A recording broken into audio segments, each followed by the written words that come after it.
Aujourd'hui à RPM, la Hyundai Ioniq 6.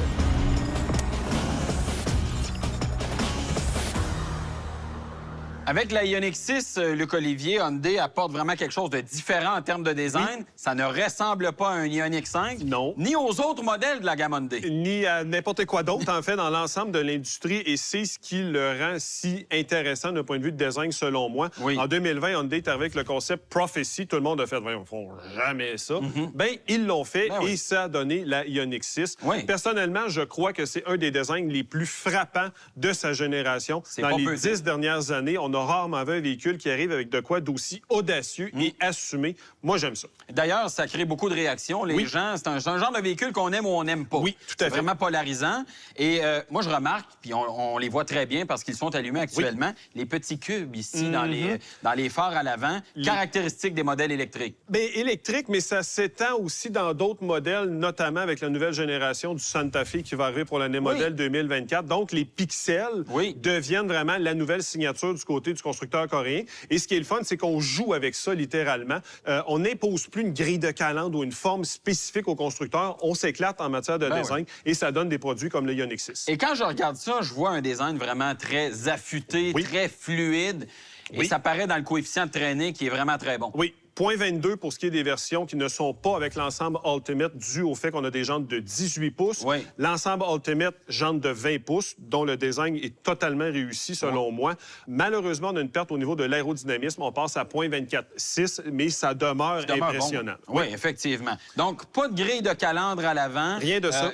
Dans le bas, on voit des trappes, par contre, qui, elles, évidemment. vont s'ouvrir ou se fermer en fonction du besoin de refroidissement du véhicule, si on est branché ou pas. Exactement. Il y a plein de critères. Et sinon, moi, ce que je remarque beaucoup, des lignes vraiment fortes, des lignes verticales de part et d'autre du pare-choc. Et elles ne sont pas perdues, les lignes. Il faut quand même le savoir parce qu'elles viennent faire le pont avec la découpe du capot qui s'étire sur l'ensemble de la carrosserie et qui plonge ensuite vers l'arrière.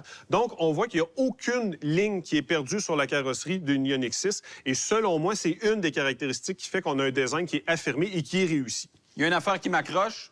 Le capteur à l'avant, oui, je comprends qu'on a des formes qui sont vraiment bien définies, mais on le voit vraiment beaucoup à l'avant. C'est un peu dommage. Je suis pas d'accord avec toi.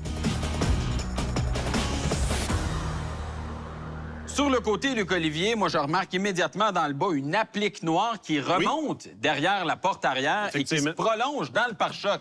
Elle vient vraiment cercler l'arrière du véhicule. Ça donne un aspect qui est dynamique. Ça fait très allemand au niveau de la présentation. C'est une caractéristique qu'on voyait dans le temps sur les voitures sport allemandes. Donc, on revient avec cet aspect-là. Toujours du côté de l'Allemagne, la ligne de toit qui fait très Audi TT de première génération. Je trouve que c'est intéressant ce qu'on a fait parce qu'on l'assume, mais vraiment et pleinement. Et à cela, pas de chrome. Oui, bien, ça, c'est une autre caractéristique qu'on aime. Voiture rouge avec les accents noirs lustrés, je trouve que le look est très riche. Ça, j'aime ça. Oui, c'est un beau combo de couleurs. Oui, évidemment, il y en a d'autres de disponibles, mais ici, c'est vraiment réussi comme combo. Et à l'arrière, il y a beaucoup de choses à dire, mais si on commence par le haut avec un becquet qui me fait beaucoup penser à la Porsche 911. Oui, effectivement. Et ce qui est drôle, c'est qu'on simule même de l'aération dessus comme si ça avait besoin d'être refroidi comme un moteur de Porsche. Oui, effectivement. Lorsque l'on descend, on a évidemment un léger becquet aérodynamique. Et là, on arrive au feu. Pleine largeur. Pleine largeur qui épouse la ligne arrière. Et là, on est carrément en territoire de Infiniti J30 du début des années 90. On pourrait dire que c'est vraiment pas une qualité de ressembler à une Infiniti J30, mais dans le cas présent, l'application, moi, je trouve que ça marche totalement. Et on a un rappel, bien sûr, des pixels un peu partout. Là, dans le feu ici, mais dans le feu de freinage également qui est en haut. Feu de freinage qui est très large. Et quand on freine, tout ça allume, c'est quasiment éblouissant. Ça donne une signature visuelle qui est très forte, très, très forte. On reconnaît immédiatement cette voiture-là. Mais moi, personnellement, je trouve que c'est un peu trop. Je comprends qu'on veut donner un style qui est différent, mais il me semble qu'on a dépassé la ligne un peu. Mais question de goût, encore une fois. La finition extérieure, maintenant, on est peut-être un peu moins serré que ce à quoi on est habitué du côté des Coréens, notamment avec la découpe du capot qui semble déborder un petit peu sur les ailes. Et on dirait qu'ils l'ont fait de façon consciente pour justement répliquer la ligne qui fait toute la carrosserie. Effectivement. Mais disons que ça a l'air vraiment mal déposé là, sur la carrosserie, mal intégré. Oui, la découpe du coffre aussi plus large que la moyenne. Et que dire de l'imposante trappe pour la recharge. Honnêtement, c'est un peu trop massif. Puis les Coréens l'intègrent mieux que ça d'habitude. Bien, dans la Ioniq 5, entre autres, c'est bien découpé dans le coin de l'aile arrière. Je me demande pourquoi on ne l'a pas fait comme ça dans la Ioniq 6. Peinture, maintenant, ça a l'air de quoi? Tout à fait correct. Pelure d'orange raisonnable, mais il y en a quand même une.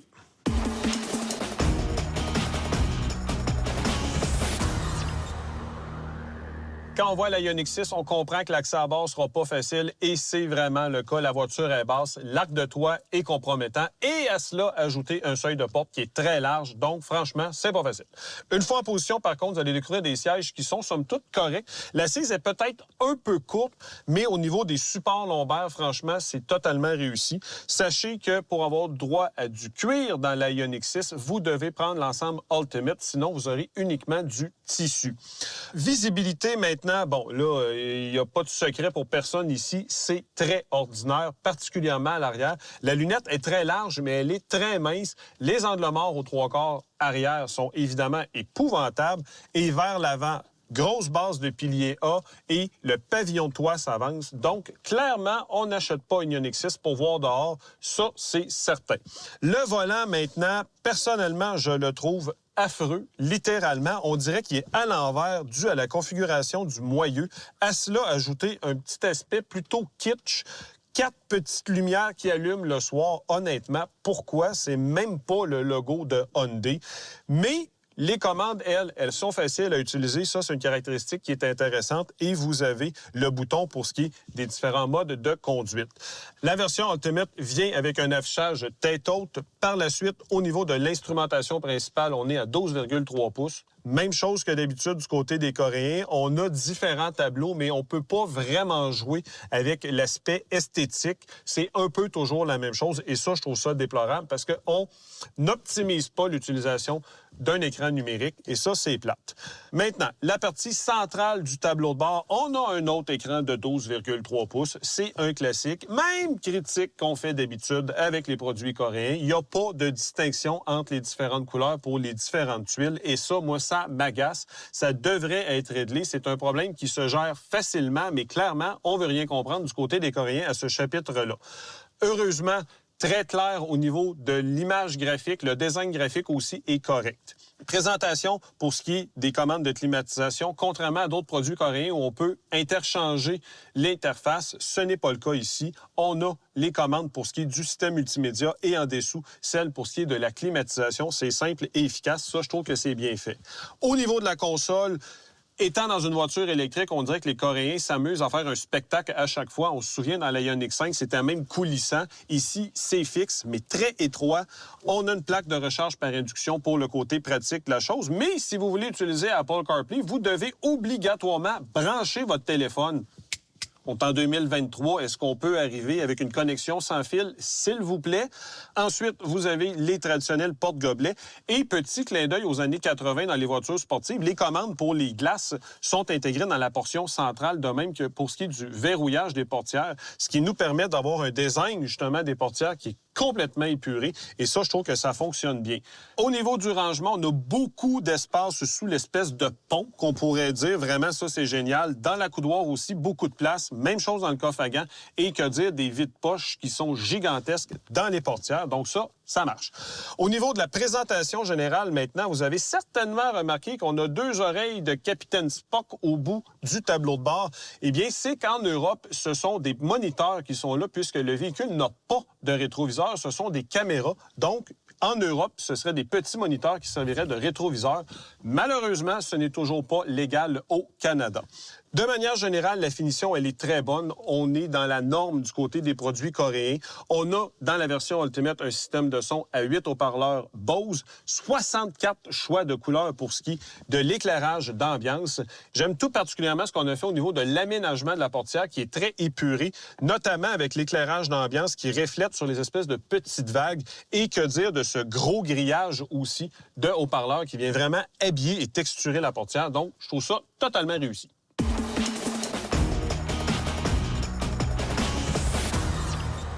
Tout comme à l'avant, prendre place à l'arrière de la Ioniq 6, c'est difficile. La porte est longue, c'est vrai, mais le toit est très bas et la banquette est vraiment reculée dans l'habitacle. On doit donc se glisser à bord du véhicule et c'est difficile.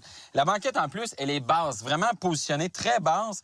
Moi, c'est pas pire, j'ai pas les genoux trop dans le front, mais les gens de plus grande taille vont vraiment trouver que la position assise n'est pas optimale, d'autant plus qu'on a peu de dégagement pour la tête, ce qui fait qu'on est carrément pas bien à l'arrière du véhicule. Mais regardez le dégagement que j'ai pour les jambes. On a un véhicule avec un empattement qui est long, donc au moins on a de la place pour les jambes, même si on n'en a pas pour le reste. Un peu décevant. Visibilité latérale, c'est pas si mal pour quelqu'un de ma taille, mais quelqu'un de plus grand va carrément avoir le toit dans le visage, donc pas optimal de ce côté-là non plus. En termes de commodité, ici, on a des sièges chauffants pour les places aux extrémités, 2 prises USB, bouche de ventilation, ça se résume pas mal à ça. Vous remarquez également qu'on a un toit ouvrant, mais il est positionné vraiment vers l'avant, pas de luminosité à l'arrière. Ça aurait été bien peut-être d'avoir un toit vitré à la grandeur. Ça aurait apporté une luminosité intéressante à bord du véhicule. Pour ce qui est de l'espace cargo maintenant, on pourrait penser que ce véhicule-là est à haillons, mais détrompez-vous, c'est un coffre traditionnel. Et ça, c'est vraiment un handicap parce qu'on a seulement 316 litres d'espace cargo. C'est vraiment très petit. Et en plus, l'accès est difficile parce qu'on a un coffre qui est assez profond, mais très, très bas. Il n'y a vraiment pas de hauteur, donc c'est difficile d'y placer des objets. On pourrait penser qu'on aurait un espace à l'avant sous le capot qui sauverait la mise un peu. C'est pas le cas. On est à 14,5 litres, ce qui fait que la Ioniq 6, en termes d'espace cargo, est carrément la plus petite de toute la catégorie.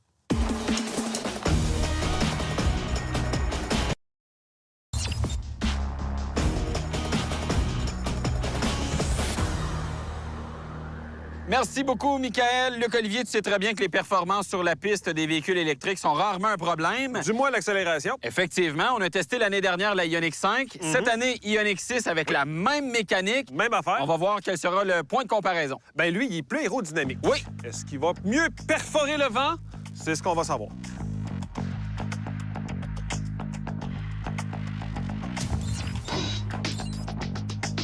Comme avec la Ioniq 5, l'an dernier, la distribution de la puissance est similaire. 99 chevaux à l'avant, 221 à l'arrière, ce qui favorise nécessairement donc la propulsion. Oui. Tu avais fait 4,7 secondes pour le 0-100. Oui, ce qui était bon.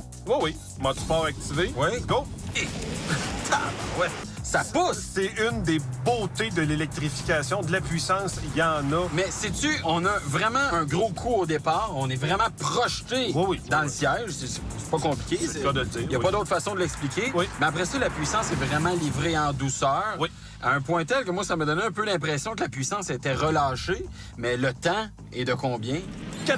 Bon, 4,6. Donc, légèrement plus rapide que le Ioniq 5. Ouais. Quand on regarde le temps, on se rend bien compte que ce n'est qu'une impression parce que la rapidité est là. Ah oui, c'est vraiment impressionnant. Et moi, ce que j'aime avec cette technologie-là, c'est qu'on a 320 chevaux, mais on a vraiment l'impression d'en avoir une bonne centaine de pouces. Oui, on a du couple aussi. Ça donne un bon coup de main. Près de 450 livres-pieds de couple, ça marche. Ça pousse.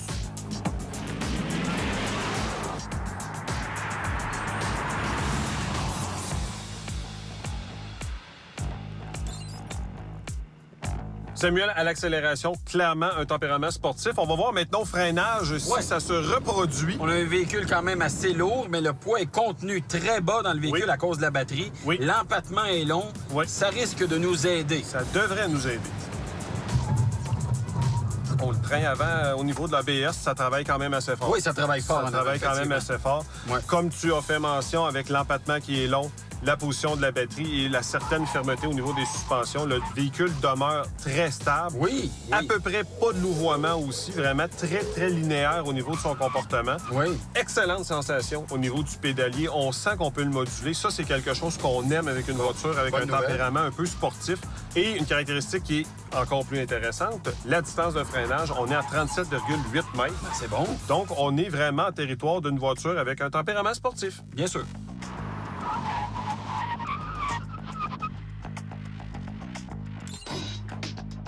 Slalom maintenant avec la Ioniq 6. Oui, là, le poids peut nous nuire, même si on a des roues de 20 pouces qui, elles, pourraient nous aider. Oui, effectivement. Bon, comment tu trouves ça d'abord? Je déteste la direction. Honnêtement, c'est d'une trop grande légèreté. Vraiment, là... Mais surtout en mode sport, je m'attendais à ce qu'il y ait une programmation qui allait me donner un agrément un peu plus soutenu que ça. Ouais. Et c'est totalement en retrait. Bon, écoute, mais les mouvements de caisse sont relativement bien contrôlés. La voiture s'accroche bien. Oui. Tu maintiens quand même une bonne vitesse. Fait que on sent que c'est une voiture qui est capable. Là. Le tempérament sportif est là, clairement. Mais moi, ce qui m'a laissé tomber, comme j'ai dit, c'est la direction. Je suis déçu. J'espérais quelque chose de plus impliquant pour la voiture et le conducteur, et on l'a pas. Mais tu sais, chez Hyundai, on met peut-être l'accent un peu plus sur le confort avec cette voiture-là. Avoir un comportement un peu plus douillet. Je suis d'accord avec toi qu'en mode sport, on devrait avoir quelque chose de plus substantiel dans les mains. Mais si on met l'accent sur le confort, c'est sans doute un choix que le constructeur a fait. Un choix qu'on qualifie de discutable, là, cela dit. Ben, je trouve ça plate, honnêtement. Oui. On veut probablement laisser un peu trop de place à la future version N qui va venir à un moment donné.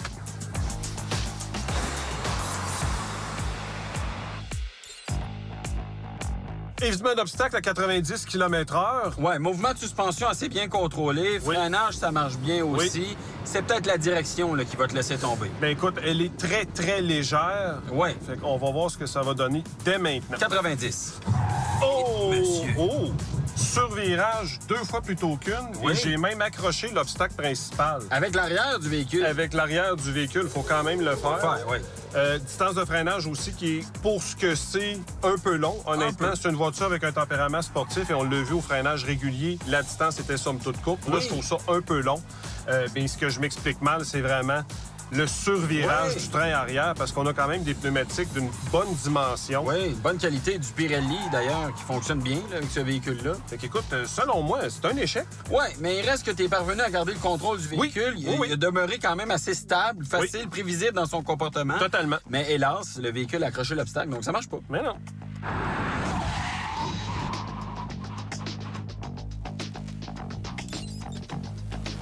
Freinage automatique d'urgence maintenant avec le Ioniq 6. Oui, bon, plusieurs paramètres à considérer, de 10 à 200 km/h dans le cas des motos et des véhicules qui roulent, de 10 à 85 pour piétons cyclistes et 10 à 75 pour des véhicules immobilisés, comme notre cible. Avertissement. Avertissement. Et monsieur. Ça a tout bien fait. Oui. Signal sonore, évidemment, tu l'as entendu, je l'ai entendu. Oui. Signal aussi lumineux dans l'instrumentation, dans l'affichage tête haute. Oui. Et le freinage, on peut pas dire qu'il est progressif, là, c'est assez soutenu, mais on a quand même une bonne distance avec l'obstacle. Donc ça fonctionne très bien. Oui. Le bilan global de l'Ioniq 6 sur la piste, quand même assez positif, hormis la direction et l'évitement d'obstacles. Oui, bien, c'est une voiture qu'on sent qui est capable d'avoir un tempérament sportif, mais sa direction la laisse tomber. Même en mode sport, on n'obtient pas ce que je voudrais avoir, beaucoup plus de précision.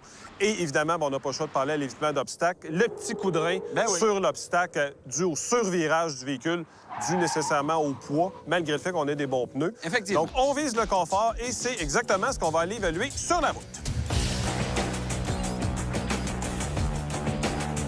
La Ioniq 6 sur la piste nous a donné quand même des performances appréciables. Est-ce que sur la route, on a un comportement qui est différent ou similaire à ce qu'on a eu sur la piste? Bien, en fait, ce qu'on se rend rapidement compte à bord de la Ioniq 6, c'est que c'est une voiture qui est confortable sur la route. Oui. On l'a vu sur la piste, la voiture est quand même assez incisive. Elle a un tempérament sportif. Oui. Mais sur la route, vraiment, elle a comme une autre personnalité. C'est beaucoup plus berline, un peu plus de luxe, je te dirais. Tu sais, on a souvent critiqué les produits comme Tesla Model 3 ou encore Polestar 2 pour avoir des suspensions qui sont sèches. Fermes à outrance. Exactement. Ce n'est pas du tout le cas avec la Ioniq 6, malgré le fait qu'on a des roues de bonne dimension. Bien, c'est là où je m'en allais, c'est qu'on a des roues de 20 pouces sous le véhicule. Généralement, ça pénalise le confort, mais pas dans le cas de ce véhicule-là. Non, ça demeure très feutré au niveau de la conduite. Il y a un fait qui est quand même intéressant aussi. On a évidemment tout fait nos tests sur la piste en mode sport pour vraiment aller chercher le maximum de la puissance du véhicule. Mais on se met en mode normal et là, le véhicule change complètement de personnalité. C'est beaucoup moins incisif. Donc, si on veut s'amuser, on met ça en mode sport, mais si on veut rester tranquille et optimiser la consommation d'énergie, bien, éco et normal vont être là. Et on a même un mode neige. Donc, l'hiver, si ça devient plus compliqué, on peut activer ce système-là. Bon, et ça change beaucoup la programmation de l'accélérateur, surtout. Oui. Parce que quand on est en mode sport, l'accélérateur est très réactif, mais en mode éco, beaucoup moins réactif. Plus progressif. Ça vous envoie comme le message de dire, regarde, mon pit, je suis en mode éco, je veux pas dépenser d'énergie. C'est ça. Slack la pédale un peu. C'est ça. Puis de toute façon, si tu te mets en mode éco, c'est ce que tu veux. Exactement. Autre caractéristique qui est intéressante, on a plusieurs modes de régénération au niveau du système de freinage. Et ça, vous le savez, là, on le dit de long en large souvent. Une voiture électrique, pour nous, ça prend une conduite à une pédale. Pas obligatoire, mais au moins, je peux la mettre ou je peux l'enlever. Exact. Et avec la Ioniq 6, on a plusieurs niveaux. On a le niveau automatique et 4 autres niveaux jusqu'à l'arrêt complet. Donc ça, c'est quand même intéressant. Oui, mais ce qui est le fun du mode automatique aussi, c'est que la régénération va se paramétrer en fonction de la présence d'un véhicule devant nous. Donc si on est sur la route, on va être en roue libre, puis il y a quelque chose devant, le véhicule, la Ioniq 6 va ralentir automatiquement pour s'ajister à la vitesse du véhicule devant. Un peu de la même manière que le ferait le régulateur de vitesse intelligent, si on veut essayer de paraphraser un peu. Mais c'est ça. Moi, j'aime vraiment beaucoup cet aspect-là. On peut vraiment choisir le mode de régénération et ça, c'est carrément une force du produit. Effectivement. Bon, consommation d'énergie maintenant, autonomie, on se positionne où? Bon, nous, avec notre essai, on a fait 18,8 kWh au 100 km. C'est haut, on va se le dire. Là, on ne fera pas semblant que c'est pas vrai. C'est haut, surtout si on compare à une Tesla Model 3, par exemple. Ce qui fait que notre véhicule à l'essai, durant ce que nous, on a fait comme test, on aurait eu 412 km d'autonomie. Pour notre version, le constructeur annonce 435 km d'autonomie. Donc, on n'était pas loin, mais considérant les conditions dans lesquelles on a fait l'essai, honnêtement, on aurait dû aller chercher un peu plus que ça. Bien, parce qu'on a quand même une grosse batterie sous ce véhicule-là. Ce qui nous pénalise, ce sont vraiment les roues de 20 pouces qui viennent avec l'ensemble Ultimate, qui vraiment donne un gros coup de barre dans l'autonomie pour l'abaisser. Parce que quand on regarde une version à 4 roues motrices avec des roues de 18 pouces, on tombe à 509 km d'autonomie annoncée. Même. Il y a une différence qui est quand même majeure de ce côté-là. Oui. Donc, si vous optez pour une Hyundai Ioniq 6 Ultimate, sachez que vous allez économiser 2179 $ en carburant, 3,6 tonnes de CO2 tous les 20 000 km, comparativement à une voiture similaire à essence. Ça, c'est très bon. Oui.